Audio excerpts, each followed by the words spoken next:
Well, greetings and salutations, everybody. Welcome to the John Campea Podcast on this Tuesday. I am, of course, your host.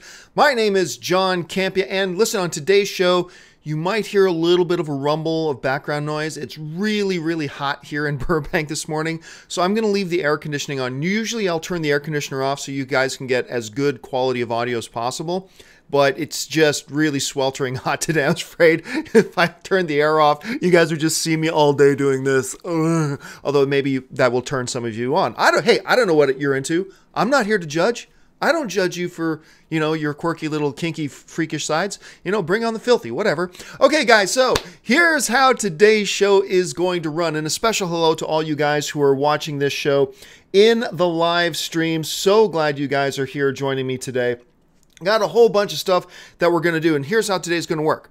So, normally what you guys do is you send in questions to me. How do you send me questions? It's simple. Just email me anytime at thejohncampeapodcast@gmail.com. That's just thejohncampeapodcast@gmail.com. Send on in your questions over there, and I will pick out 6 every day. Sometimes I pick out 7. So I've picked out 6 questions. You can look in the description of this video and you will see what questions I've picked out. And then once we get through those 6 questions, I'm going to go over to the live chat board for people who are watching this show live and pull some questions from you guys out of the chat board as well. Now, for the next week, I'm going to pump and pimp this thing out incredibly. A lot of you guys know, thanks to your advice, because you guys have been telling me to do this for years, and I was pretty stubborn about it, but now that I'm doing this YouTube channel full time, and I'm, cranking out 70 to 90 videos every single month, I took your advice, and I have started a Patreon page. And that is how you guys support this YouTube channel. And, you can go and, commit to $2 a month, $5 a month, whatever. People who are Patreon followers, they get access to members only Facebook group where we do Q&As and I answer all the questions in there. You have access to the audio only podcast because I no longer put out the audio only podcast because it was costing me money. But now doing it for my Patreon supporters, that helps out a lot. And I put up a first goal of 400 patrons or Patreon supporters. And I thought it would take maybe about a month to get to the first 100, and we hit 100 supporters in 24 hours. So thank you to you guys. If you want to know more about it, just look for the link in the description and jump on over there. And like I said, I'm going to be pimping the Patreon thing for about a week, and then I will just leave it as a link, and I'll mention it once in a while. So if it annoys you that I'm pimping out the Patreon, don't worry. I'm only going to heavily pimp it for about the first week. Anyway, guys, with all of that away, and by the way, special thank you to all of you guys who have already started supporting me on there. It's amazing. It's going to make sure we can keep doing content here on the channel and grow it as we go. So with that out of the way, let's jump into the first official question of the day. And the first question today comes to us from Benthien, who writes,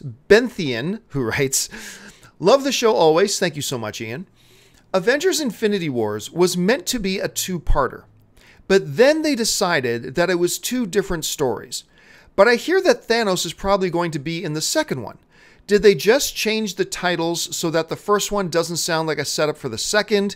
If they're not killing him, and he most likely is in the second one, isn't it exactly the same as a 2-parter like Twilight and Harry Potter had? Thanks a lot for the question, Ian. And, over, the course of my career, in doing this. And this is cool. This is totally fine because this is the fun thing about being film fans. We can speculate and engage and debate and have different opinions, and that's what makes life interesting. But one of the things I have taken the absolute most shit over, and it always confounded me why people couldn't understand this, but why people thought it was such a weird thing. But the thing is this, there is still a misconception out there that Infinity War was, and this is key, it's all in the wording here, but this is what I took the most shit over. There was a perception out there that, they took the next Avengers movie and they've split it in 2. And we're getting 2 movies. And we were getting 2 movies. We were going to get Avengers 3 and Avengers 4. But what I told people, I remember this is going back a couple years now, say they are not splitting the next Avengers movie in 2. They were always planning on doing 2 separate movies. And people gave me so much shit. Oh, Campea, you just can't admit when you're wrong. Blah, blah, blah, blah. It's like, but I'm not wrong. I'm wrong a lot. But I am not wrong about this. They have always planned it as 2 separate movies. They did not take the next movie and look at it and go, you know what? This is too big. Let's split it in 2. No, they always planned 2 movies. And it was like that. Now, You bring up a great illustration, because let me bring up your question here for a second. At the end there of your question, you meant, isn't this the exact the same as two-parter like Twilight and Harry Potter had? Here's the key difference. With Harry Potter, you had one book. I can't remember what the name of the last one was, the name of the last Harry Potter book, but they had one book, and they literally decided to, instead of making a movie based on that book, they split it in two and made two movies out of it. That was splitting it in two. With Twilight, I can't remember the name of the last Twilight movie, but they took the last book, and instead of making one movie out of that one book like they did with the other books, they split it in two and made it a two-parter. That was not the case with Avengers Infinity War. It never was. Now, it's true they gave it the title Part 1 and Part 2 at some point, but it was always planned as two things. And here's the other key difference. This is the big major one, okay? Your Harry Potter and Twilight examples, they're great examples. Why? Because the Harry Potter movie Part 1 and the Harry Potter movie Part 2 came out one right after the other. The Twilight book that they split into Part 1 and Part 2 came out one right after the other, because it was really one story that they were breaking into two, so one came out right after the other. Avengers 3 and 4 was always meant as two movies, and one was going to come out, then a couple of years with a whole bunch of other Marvel heroes, a whole bunch of other Marvel MCU movies were going to come out, and then Avengers 4 was going to come out. See, with Harry Potter being split in two, they did the Part 1 of it, and then they immediately did Part 2. With Twilight, the one that they split in half, they did Part 1, and they immediately did Part 2. With the Avengers 3 and 4, it was never one story broken in half. It was never one story split in two. It was always planned as one movie, then a bunch of other Marvel movies in between, and then the next Avengers movie, which would all be part of one big arc. Absolutely. It was always part of one big arc. But yeah, I always argued that saying that they split the next Avengers movie in two is like saying, oh, they split Empire Strikes Back into two, and they named it Empire Strikes Back and Return of the Jedi. No, they didn't. They always planned it as three movies. Anyway, so that was a big thing for me. So no, they did not split it just to make it... you asked in the question, did they change it up and change the stories just so Avengers 3, also known as Avengers Infinity War, doesn't just look like a setup for Avengers 4? No, because Avengers 4 is coming years later. I mean, it's coming after that with other MCU movies in between. This was always their plan. This is what they were always going to do. Yes, they titled it once Infinity War Part 1 and Infinity War Part 2. Yes, that's what they titled it, but that wasn't really what it was. So anyway, that's just one thing that's always boggled me a little bit. So no, to answer your question, they didn't just suddenly decide to change the story. This was always their plan. They didn't just suddenly decide to change the story so it wouldn't appear that Avengers 4 was just a setup, or Avengers 3 was just a setup for Avengers 4. That's not how it happened. Anyway, thanks a lot for the question. Let's move on to the next question. And the next question comes to us from Kevin Chico, who writes...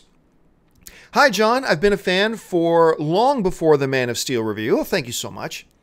I remember that before the channel was the John Campea Podcast, you used to post Arrow episode reviews. My question is, if you were planning on posting Flash reviews or Arrow reviews again. Thanks a lot for the question, Kevin. It's been one I've struggled with because I've definitely been planning to do Flash reviews because I love Flash. It's my favorite superhero show on TV right now is Flash. I love that show. I used to love Arrow, but Arrow lost me. I have caught up and watched all the episodes because people keep telling me that, John, it's gotten so much better. And so I watched all the rest of them, and I don't think they've gotten so much better. I think they've gotten a little bit better, but they still have some big problems. And what really upsets me about that is they have such an incredible talent in Stephen Amell. And I feel like they're just wasting him because they're not giving him the show that I think he deserves. The show that season 1 and season 2 of Arrow were so freaking good. But I do think, and it's risky, I think I'm going to do Arrow review shows. But it's a risk because if I really think it stinks, then I'm going to abandon it. So I might get 3 or 4 or 5 episodes in and then just go, guys, I can't do it anymore. I can't talk about this show anymore. Because here's the problem.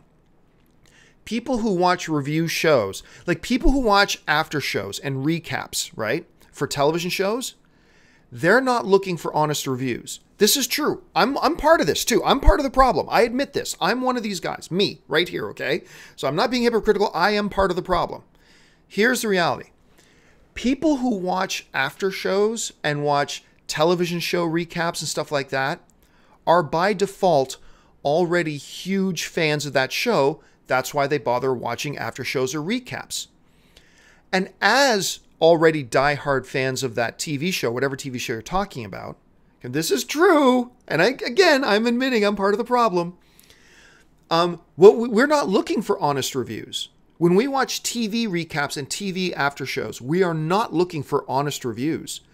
We are looking for masturbating. We are looking for fandom masturbating, like tons of it. We're just looking for other people who will get on screen and say, this is the greatest show ever and everything it does is wonderful and awesome. Manna from heaven fell from the sky and God touched Arrow on the nose and said, you shall be the greatest TV show in the world.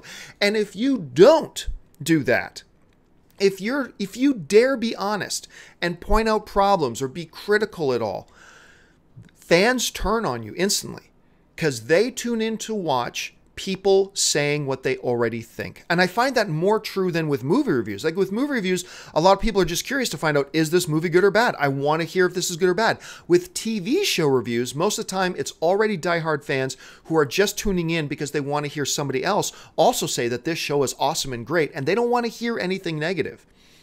So like I remember doing, when I was doing the recap shows for Rebels, when I was over at Collider, and I'm going to do Rebels recaps here as well. But I remember I would do recaps at Rebels, and I would say something about an episode that I didn't think was very good. And I would say, this episode didn't quite work for me because I thought this was a bad idea, and I didn't like the way they did this, blah, blah, blah. And of course, then you get the people. Why are you reviewing this show if you're not a real fan of it? I didn't come here to listen to people crap all over my show. And that's the reality. So the Arrow... me doing an Arrow recap and doing Arrow reviews is a little risky because I'm very iffy on the show, and I'm going to be honest about it. I'm not here to win popularity contests, okay? I am not here to win a popularity contest. I am here to give my honest thoughts and my honest opinions. And then you, as viewers, use my honest opinion to help sharpen your honest opinion, whether it's in agreement with mine or disagreement with mine. That's what my job is. My job is to give my honest opinion and hopefully articulate it and present it in a good enough way that you can use my opinion to help sharpen your own opinion, regardless on if your opinion is in agreement with my opinion or something different from my opinion. Because if I give you my honest opinion and you disagree with it, but me presenting my opinion in such a way helped you clarify and sharpen your opposing opinion, then I've done my job. Then I feel much better. I'm not here to win popularity contests. So I'm not going to do an Arrow after show and then just blow smoke up its ass and go, yay, Arrow's awesome and Arrow's awesome. If an episode is awesome, I'm going to go, you know what? This is getting back on the right track. But if it's bad, I'm going to get on and say, this is bad. And like I said, a lot of time TV fans, and I'm one of them, again, I'm part of the problem. TV fans don't want to hear honest opinions. TV fans want to hear what they already think.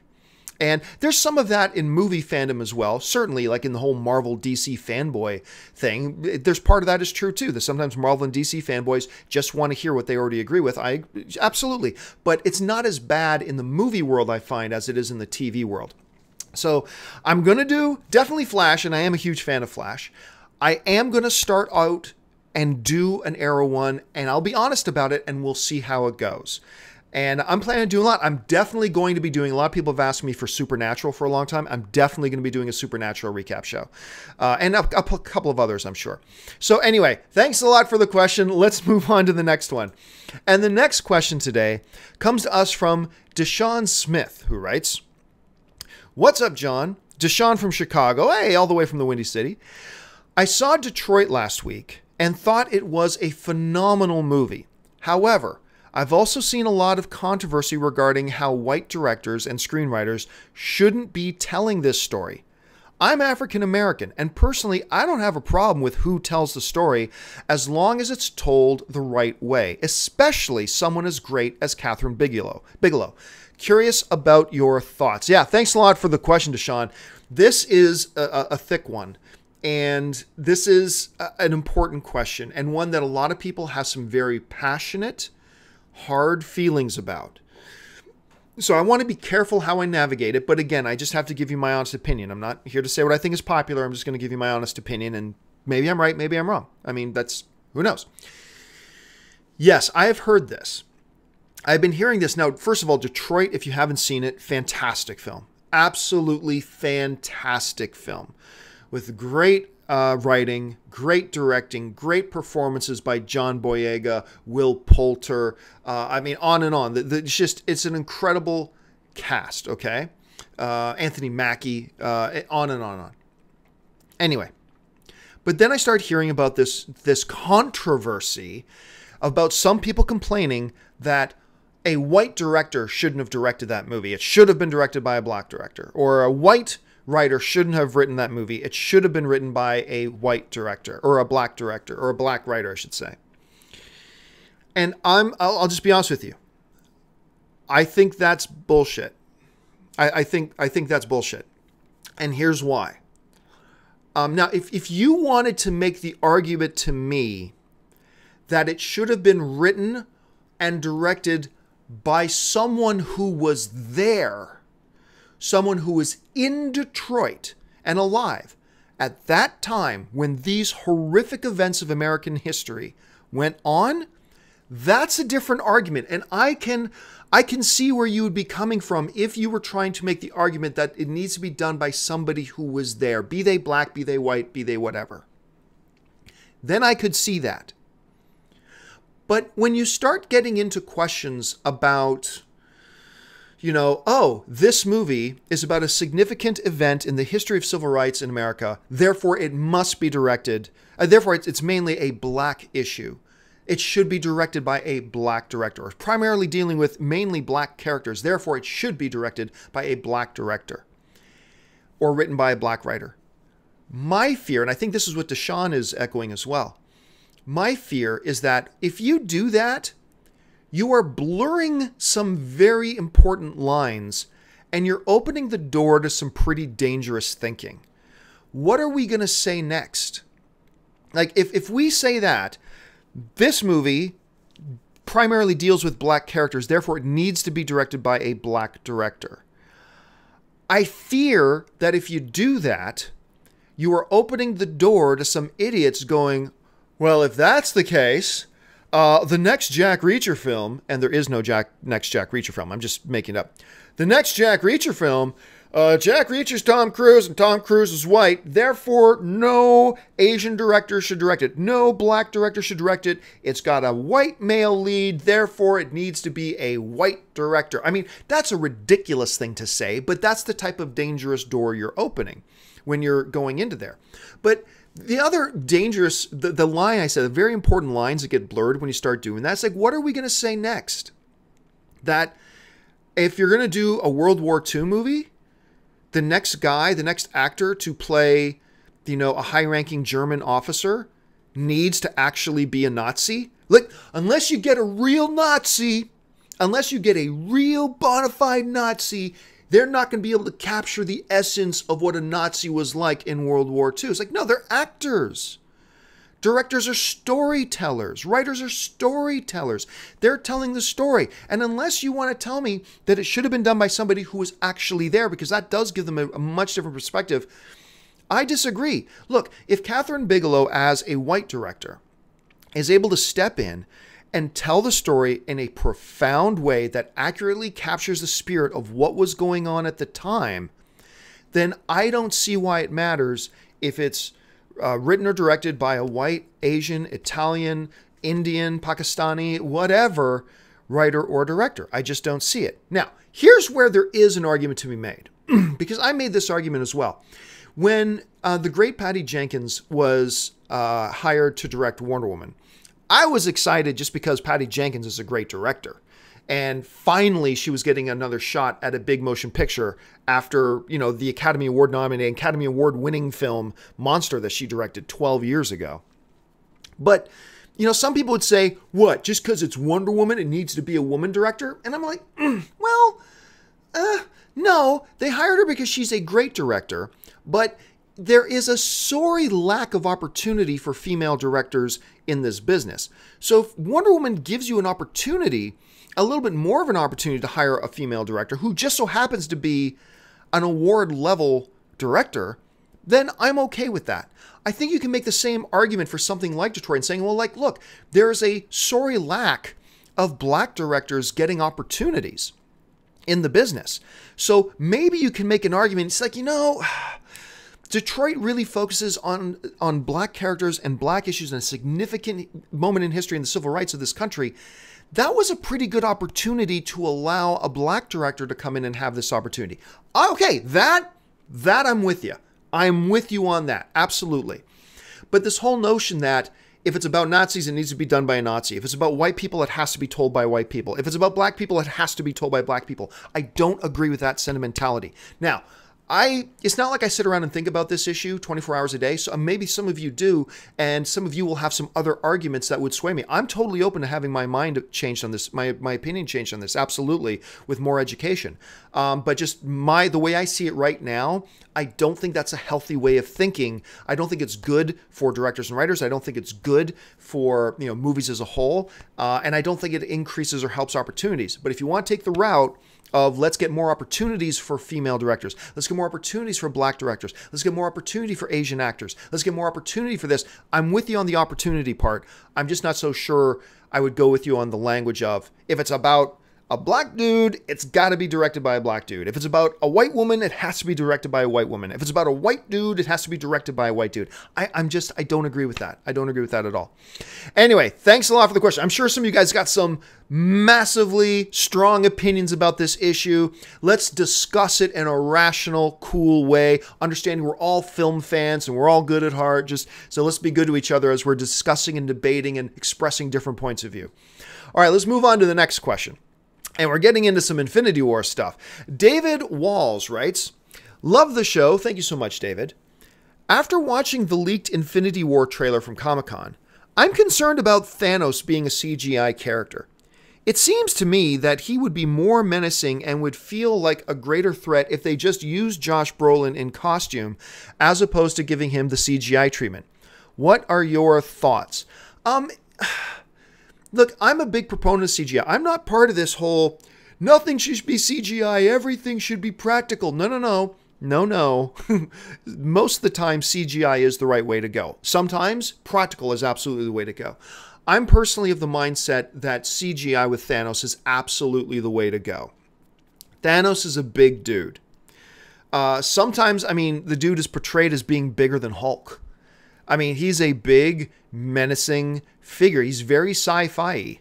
And he's been, represented and he's been drawn certain ways, certain times. Sometimes really big, sometimes not so big. Different artists have taken different interpretations of him now and again, but sometimes he's absolutely huge. But I think, Josh Brolin, as buffed as he is, and we just saw recent pictures of him as Cable, he looks good. But does he look like Thanos? I can't agree with you on that one, dude. I can't agree with you on that one. I think he looks much better in CGI. I think it would have lost a lot if you tried to do Thanos. Thanos is a sci-fi character, like just straight up a sci-fi character that can only be done with the wildest of imaginations. And I don't think you can do that practically. I think if you try to dress Josh Brolin up in a practical man in suit, I think it probably would have looked a little bit ridiculous. I think if you're going to do Thanos, I think you have to do him CGI. Like, look, there was a time in an era where the best thing with Hulk, because CGI wasn't good enough, was to get Lou Ferrigno and just paint him green. But that wouldn't work today. That wouldn't work today. Hulk is a type of character that you just need to do Hulk CGI. And I think that Thanos is the same. Maybe you have a different opinion on that, and that's cool if you do. I'd love to hear your thoughts and opinions. Jump into the comments section and let me know what you guys think. But count me on board for CGI Thanos. I want a CGI Thanos. All right, let's move on to question number 5. We got 2 more to go before we get to the live questions. And question number 5 comes to us from Anthony Cullen, who writes, hey, John. It's a Star Wars Rebels question. Cool. Hey, John, my question is, who do you think will survive Star Wars Rebels? We know Hera and Chopper are around, and I think Ezra and Sabine will survive as well. Maybe Ezra is the other Yoda told Obi Wan about. As for Kanan and Zeb, I think they're goners. Do you agree? And where do you think they could be during the original trilogy? Yeah, well, the reason that Anthony's saying we know Hera and Chopper survive is because they make appearances in Star Wars Rogue One. So we actually see Chopper, we see Hera's ship, the Ghost, and we hear them calling her name over the intercom in the Rebel base. So we know that Hera and Chopper make it. Kanan's going to bite it. I agree with you. Zeb's going to bite it. I agree with you on that. I think Zeb's going to bite it. Sabine may make it. Sabine may make it. I completely disagree with you, though, about... oh, crap. Why am I brain freezing on the kid's name now? On Ezra. Ezra does... I do not think Ezra makes it. And no, I've heard this theory a lot. Oh, Ezra might be the one that Yoda says is there's another... No, he's not! He's not. Let's please stop perpetuating that myth. He was not talking about Ezra. He was talking about Leia because he comes back. Because remember, when Luke's leaving in Empire, and Obi Wan says, that boy is our last hope. And Yoda says, no, there is another.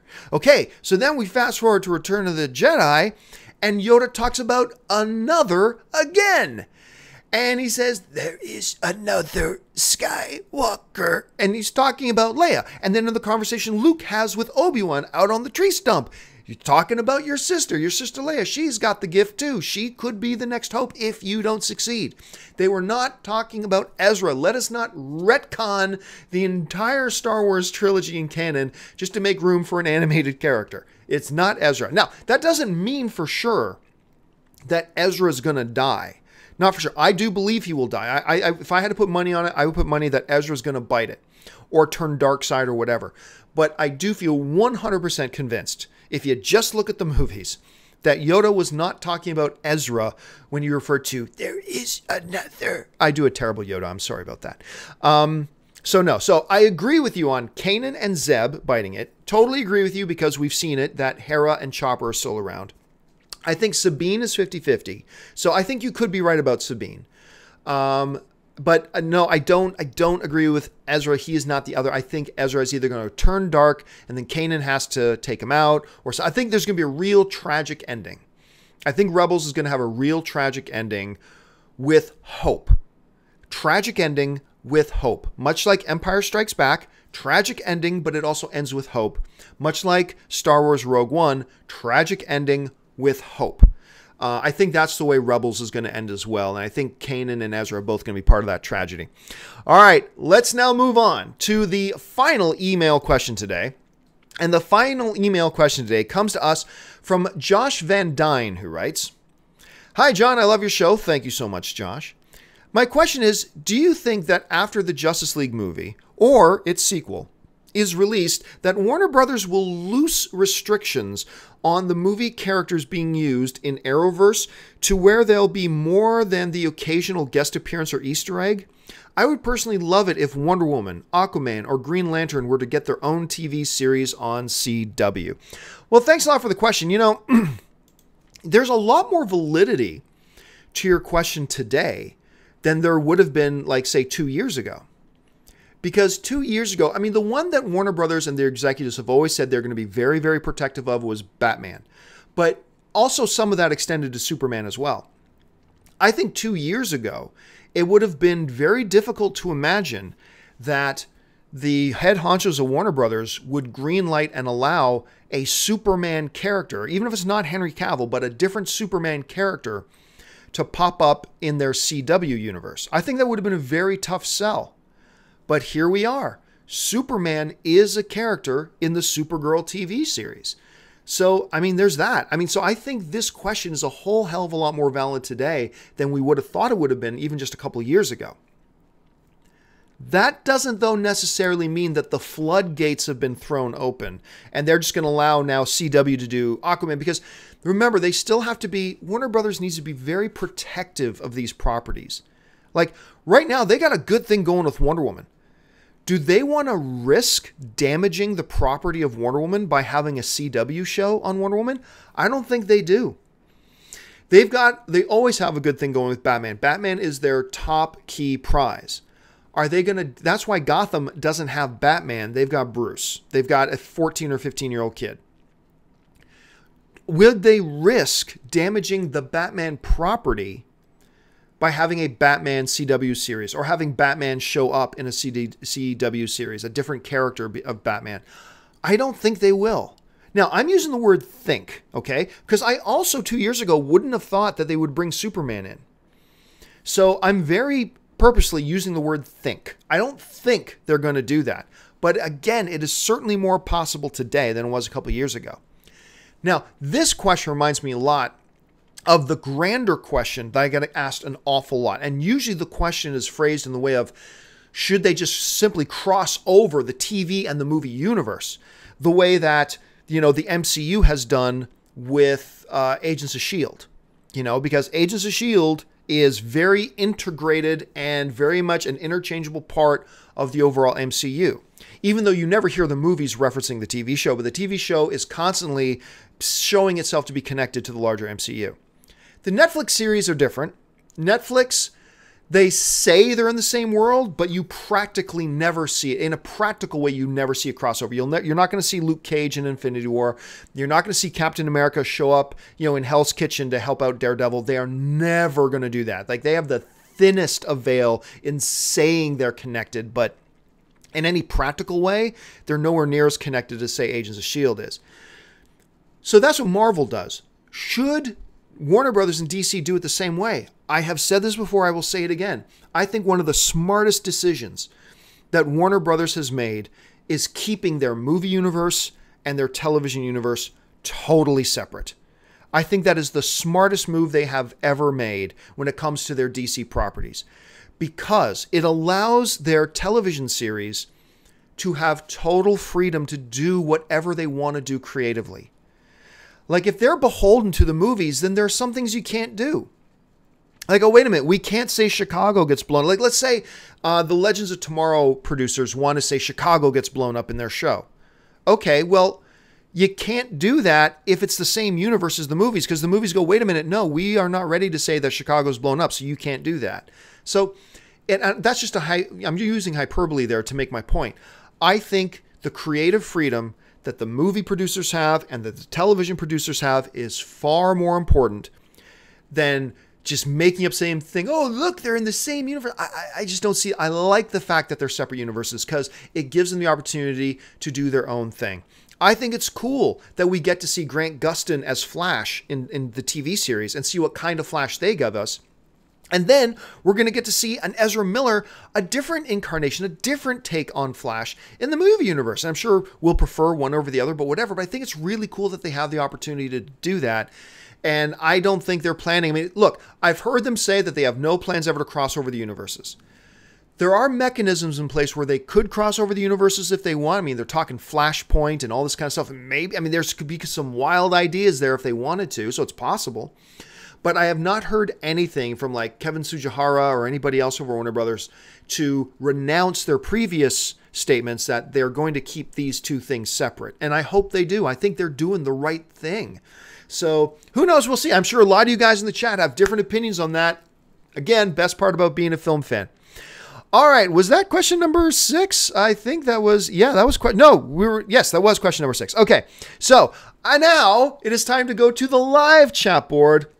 You guys start sending in. For those of you who are watching, there's over 1,000 of you in the live chat board right now. For those of you participating in the live chat board, start firing in your questions. This is what I call the most awkward part of the show because I very awkwardly, with silent pauses, have to try to read the scrolling chat board and pull out questions and see where we go from there. And then we will take it from there. So yes, guys, ask your questions. Let's see. The Annihilator writes, watch Rick and Morty and tell me you don't like cartoons. Well, I mean, I do like good cartoons.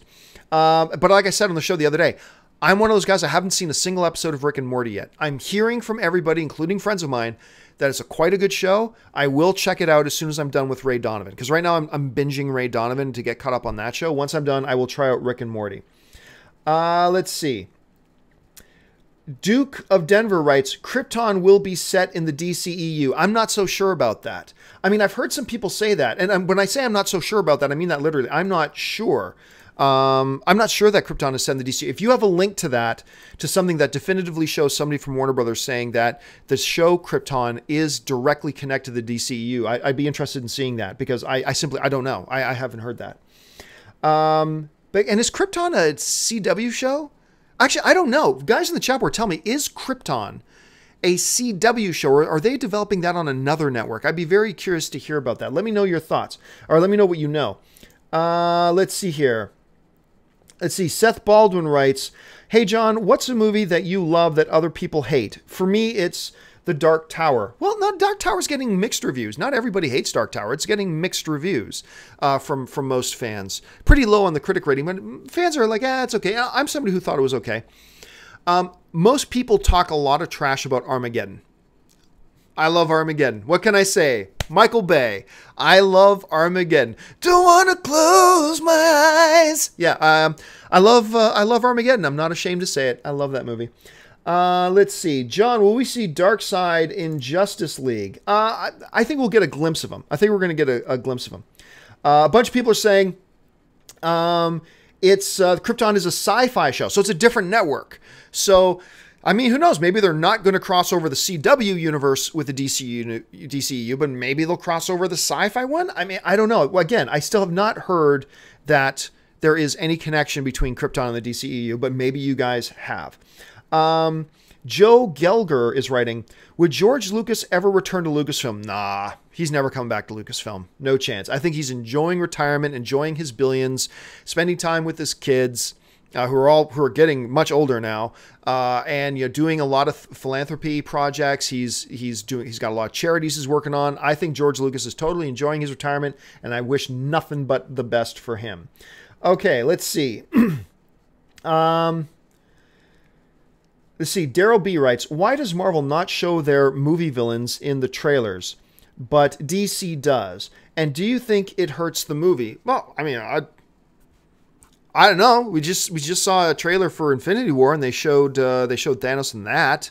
I think we saw a bunch of Loki and some. So I'm not really sure what you're talking about. Not really sure what you're talking about there. And look, you're saying, but DC does. Look, we did not get a good look at Steppenwolf in the Justice League trailer. So I'm not really sure what you're talking about. Anyway, okay, let's see. Some people saying Ezra is Snoke. That's not as far-fetched of an idea as you might think. Penzito18 writes, Eastern Promises 2. Do you know anything? I know they tried to get one going for a while. To be honest with you, I haven't heard anything off the top of my head. Maybe I'm just forgetting, but off the top of my head, I can't think of anything happening with it. Let's see. David Coca writes, do you think Hela is Loki's birth mother? It's a good question, because we know Loki's father was Laufey of the Frost Giants, but Loki don't look a lot like a frost giant. Honestly, I've never considered that possibility. That Cate Blanchett's character in Thor Ragnarok, Hela, could she be Loki's birth mother? That's an interesting theory. I had not even considered that. It would make for a really cool dynamic, because Loki loved his mother. He loved his Rene Russo mother. I remember the one thing I really loved about Thor: The Dark World, and Thor: The Dark World was a big step down from the first Thor movie. I don't care what anybody says. The first Thor movie, directed by Kenneth Branagh, one of the 10 best comic book movies ever made.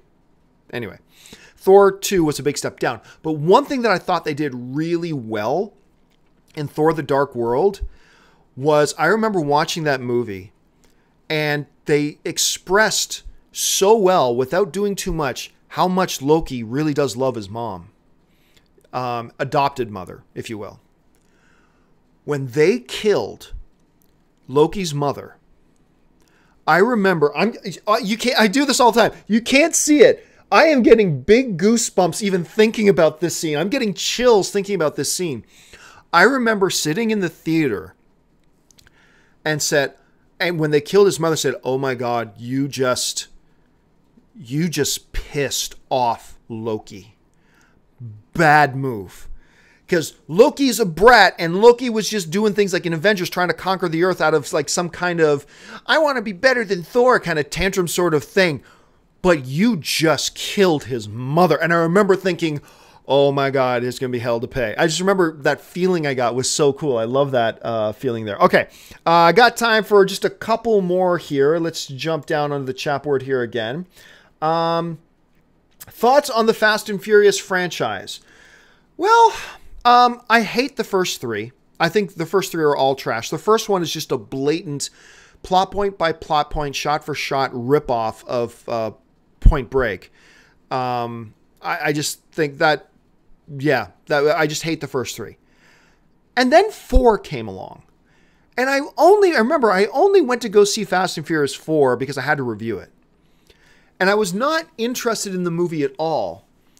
And I watched it and I walked out going, you know what? That wasn't bad. Am I sure that was a Fast and the Furious movie? That wasn't bad. So I enjoyed it. I didn't love it, but I thought this was the first one I kind of enjoyed.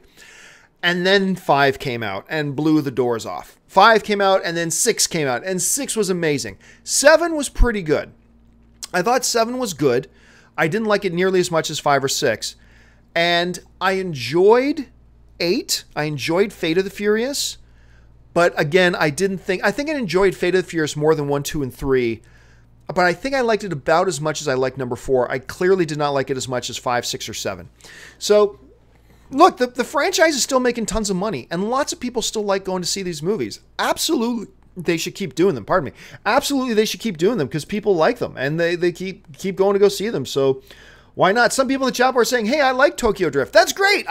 Me saying I hate a movie does not mean you shouldn't love it. If you love Tokyo Drift, that's awesome. I celebrate that. I'm glad you enjoy it. Doesn't change the fact that I didn't, but me saying that I hated it or didn't like it in no way is meant as a deterrent that you shouldn't express your love for it and that you shouldn't love it. That's why, again, the most beautiful thing about movies is that they're all subjective. Let's see. Christian Chaula writes, will The Nice Guys 2 ever happen? Nice Guys, I think, is one of the biggest cinematic tragedies of the past number of years. A tragedy in the sense that it did not make anywhere near as much money as it deserved. You know what? Give me one quick second here. I'm going to look up The Nice Guys box office and see how, but I remember it did not do great. Nice Guys, dear heavens, Nice Guys only made worldwide $36 million. Nice Guys. Nice Guys was one of the top 10 best films of that year. Nice Guys was amazing.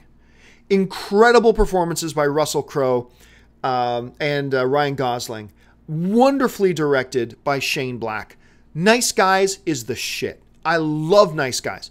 And nobody freaking went to go see it. $36 million? Are you freaking kidding me? Like, seriously, this is one of those movies that makes me want to scream when I hear people go, Hollywood doesn't make original movies anymore. You didn't go see Nice Guys. You're the problem. I can't get worked up about it. It's like they put out, Hollywood constantly puts out great, high-quality, original films. Okay? They do. But people, for the most part, there are exceptions. Think like Get Out is a great exception and a number of others, but there are exceptions. Split is another great exception. Well, Split is a continuation, but the way they did Split was so radically original. That was fantastic. Anyway, they put out lots of great original films. Don't confuse the fact that you don't go support the great original films with Hollywood doesn't make great original films, because yes, they fucking do. All right? We just saw Moonlight win Best Picture at the Academy Awards, going up head-to-head against another great original film in La La Land. They make great original films, just people need to see it. So anyway, I'm sorry, I'm getting worked up. Back to the question of Nice Guys 2. The answer is the first Nice Guys, despite being a brilliant movie with great critic response and great word of mouth, only made $36 million. So I think, unfortunately, that answers the question. No, we're not. I don't think, I would be shocked if we got a Nice Guys 2. Absolutely shocked. Let's see. Final question today, because I've gone over time here a little bit. Joshua Fearon writes, Deathstroke or Lex Luthor as the villain for Suicide Squad 2? I'm on board. it might give you a chance to redeem that Lex Luthor character from Batman vs. Superman. I'm one of the guys I didn't hate. I know everybody does. I didn't hate the Lex Luthor character in Batman vs. Superman. I certainly think they didn't handle him the best way, but there are things about the character I quite liked, and I thought there's potential there. I think it would be a really cool move to have Lex Luthor as the villain in Suicide Squad 2, because that gives you an opportunity away from Superman to redeem the Lex Luthor character in the fans' eyes. Then maybe you can use him again in Superman 2 and Man of Steel 2. Who knows?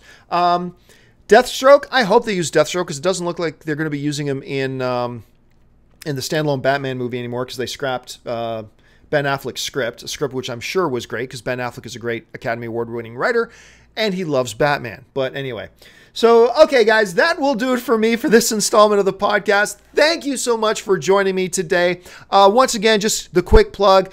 Do me a favor. If you're not sure, jump over to my Patreon page, patreon.com/John Campea. Check that out and see if it's something you'd want to support. Make sure you click subscribe, become a subscriber to my YouTube channel. If you like my shows, make sure you leave comments, click the thumbs up button. Make sure you follow me on social media. You can see me there on Twitter or follow me on Facebook on either. Follow me at John Campea. And a special shout out to all you guys who are already my Patreon supporters. We're going to be doing a special Q&A on our John Campea Podcast Facebook group tomorrow, so keep your eyes open for that announcement. Anyway, guys, that will do it for me. Thank you so much for being here and making me a part of your day. I know you guys got a lot of things to do today, so the fact that you spend some of that day with me is really awesome. Thank you so much. And until the next video goes up later today, bye-bye.